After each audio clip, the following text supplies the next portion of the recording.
everyone. Welcome to Wealth Redefined. I'm your host, Michael Reynolds, certified financial planner and owner of Elevation Financial. I'm glad you're here. As always, you can find me on the web at elevationfinancial.com. And today we're going to talk about 3 ways to invest in crypto along with my preferred method. So cryptocurrency has moved from the fringes of finance to a mainstream investment option. It's getting to be pretty mainstream. If you've considered adding crypto to your portfolio, you've got quite a few options to gain exposure. Each method comes with its own set of trade-offs, and understanding these differences are going to help you choose the approach that aligns best with your goals and your comfort level, most importantly. So we're going to talk about those 3 options, but first, let's preface this by talking about what my opinion is when it comes to 2 types of investors. I kind of categorize. I like to do things in categories. I'm a big categorizer. So I generally see 2 types of crypto investors. So the first type is primarily interested in price exposure. This investor wants to capture returns from crypto's performance in the market as a way to grow wealth. They view it as another asset class with growth potential.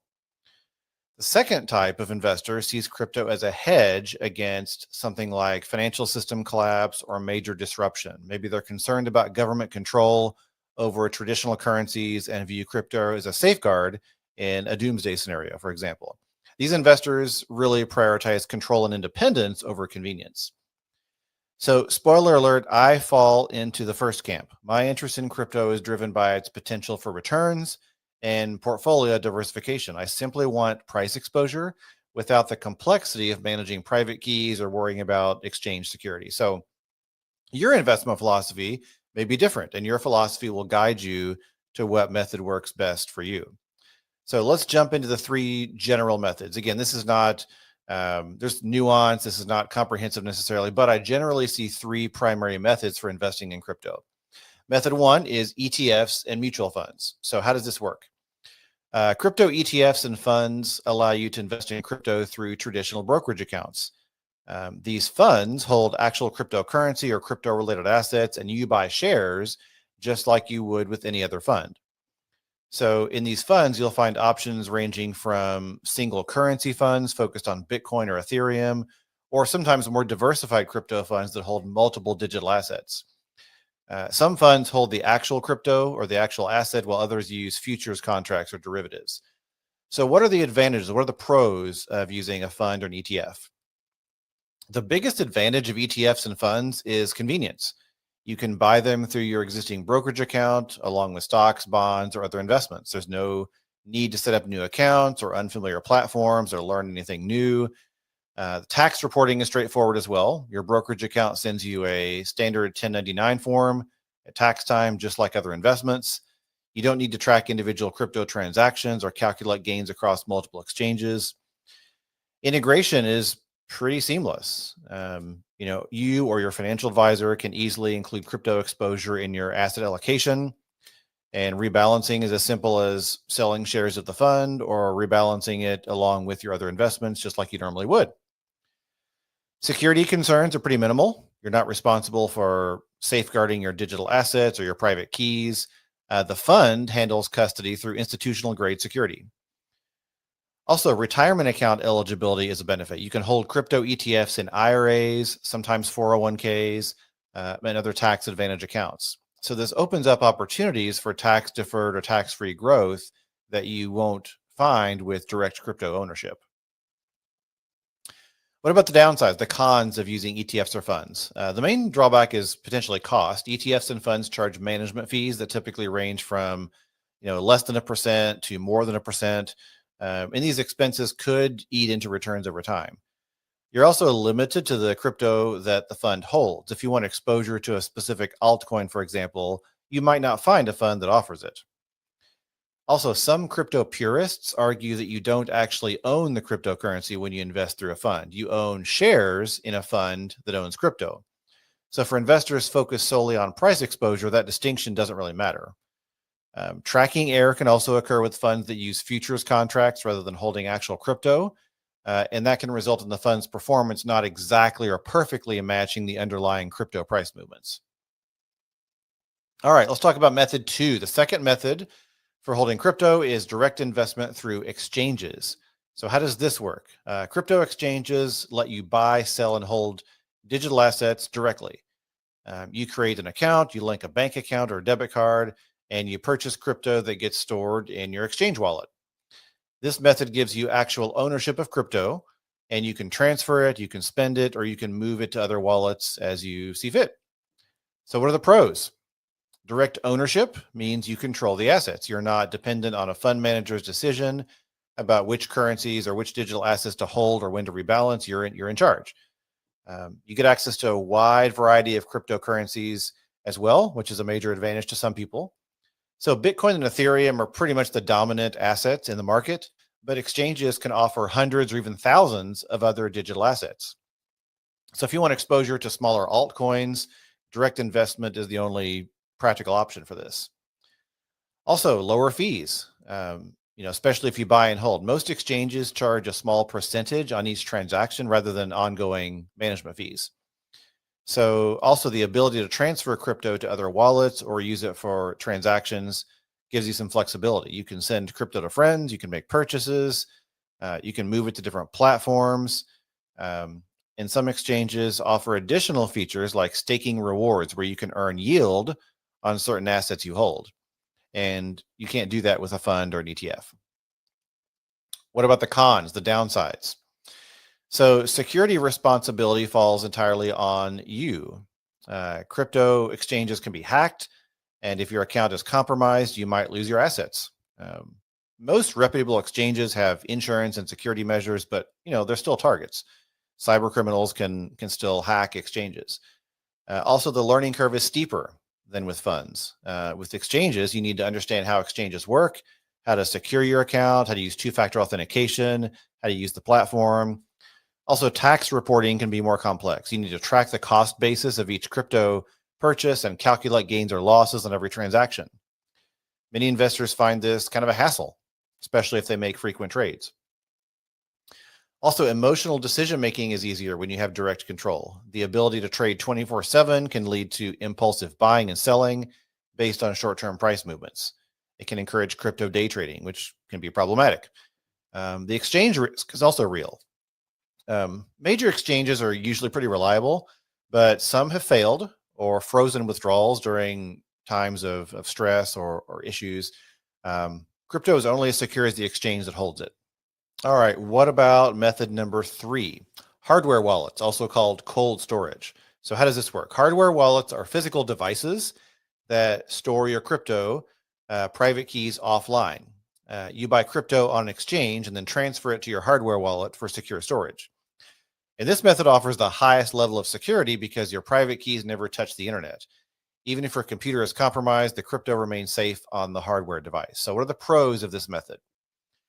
So maximum security is the primary benefit. Hardware wallets protect against online hacks, exchange failures, and most forms of theft.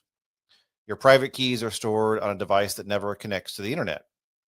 True ownership and control means no third party can freeze, seize, or restrict access to your assets. This appeals to investors concerned about financial system stability or government overreach.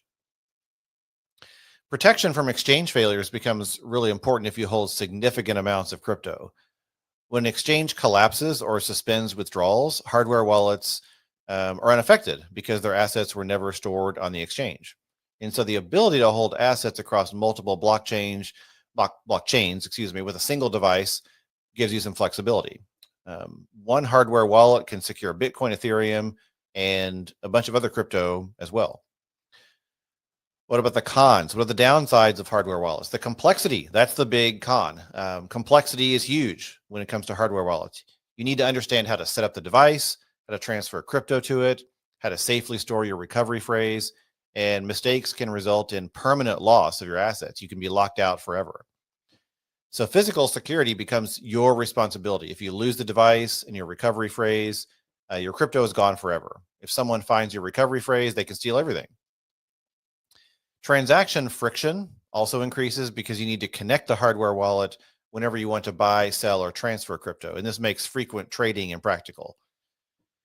There is an upfront cost as well. Hardware wallets can range from $50 to a couple $100 or more. It's pretty minor compared to the value of crypto you might store, but it's an expense to think about. Also, inheritance and estate planning challenges are something to think about. If you pass away unexpectedly, your heirs need to know where your hardware wallet is, how to access it, and have your recovery phrase. And many people fail to properly document this information, and which means that it's gone forever if you pass away. There's also technical problems. Hardware wallets can malfunction, although you can still recover your assets with your recovery phrase, but still dealing with those issues requires a higher amount of technical knowledge, and that can be a hassle. All right, so what's my preferred method? You might have guessed my preferred method is ETFs and funds. I prefer investing in crypto through ETFs and funds. So this choice aligns with my investment philosophy. I'm interested in crypto for portfolio diversification and potential returns, not as a hedge against financial collapse. I don't actually hold the cryptocurrency directly, and I don't need to reach my goals. So the convenience factor matters to me. I want crypto exposure to fit seamlessly into my overall investment strategy without creating additional complexity. I really value simplicity. So using ETFs means I can manage everything through one platform. I get consolidated tax reporting, and I can easily adjust my allocation as needed. So, it's valuable to me to save time on security and technical management. I'd rather spend my time on comprehensive financial planning holistically than worrying about exchange security, hardware wallet backups, or managing private keys. So for investors in the first camp who simply want price exposure, ETFs eliminate unnecessary complexity while still capturing the potential upside of crypto assets. So when thinking about the method for you, your best option depends on your investment goals and your personal preferences. So choose ETFs or funds if you want simplicity, if you want easy integration with your existing portfolio, and you want minimal technical hassle. This works well if you're primarily interested in price exposure and you don't feel the need to own the actual cryptocurrency directly. So what about direct exchange? If you want to go with direct exchange investment, if you want broader access to different crypto, lower fees, or the ability to use your crypto for transactions or staking. This requires more involvement, but it does give you more options. And hardware wallets would be a good choice for you if security is a top priority, if you hold significant amounts of crypto, or you view cryptocurrency as a hedge against financial system problems. But be prepared for a steep learning curve and ongoing responsibility for crypto. Some people use a combination. They might hold core Bitcoin and Ethereum through ETFs. They also might use an exchange for smaller positions in specific altcoins. Others, keep most crypto in ETFs, but might maintain a small amount on exchange for occasional transactions. So the most important decision is to actually take action based on your research and your risk tolerance. So the perfect method is the one you're actually going to use consistently to invest. So when it comes to getting started, let's say you're just getting started, maybe you don't invest in crypto at all. Maybe you're just considering it. So if you decide to move forward, start small and be careful with it. Allocate only a portion of your investments to crypto that you're comfortable with. Understand crypto can be volatile. For ETF investors, if you want to go that route, talk to your financial advisor or a brokerage firm about available crypto options, or just research online. You can see them very clearly online. Look at expense ratios, the holdings, whether the fund holds actual crypto or futures contracts. And if you want to use the exchange route, research reputable platforms. Start with major crypto before exploring smaller altcoins. Enable all the security features available on your exchange.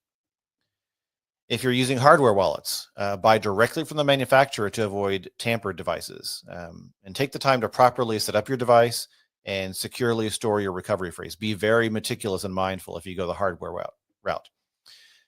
So whatever method you choose, make sure it fits within your overall financial strategy. And ideally, crypto is one component of your portfolio, not your entire approach. Be balanced in your approach. Crypto continues to evolve. There's new investment vehicles emerging all the time. So stay informed, but don't let analysis paralysis prevent you from taking action if crypto exposure makes sense for your situation. So your investment method should support your goals, not complicate them. So definitely choose the approach that helps you capture the potential of crypto while maintaining peace of mind for you as well. All right, with that, appreciate you listening. As always, you can find me on the web at elevationfinancial.com. And you're welcome to reach out and send me a message through my website or on social media. I'm pretty much everywhere in social media. Or if you'd like to talk in real time, you can book a free consultation on my website, which again is elevationfinancial.com. Thanks for joining me today. Have a great day. We'll see you next time.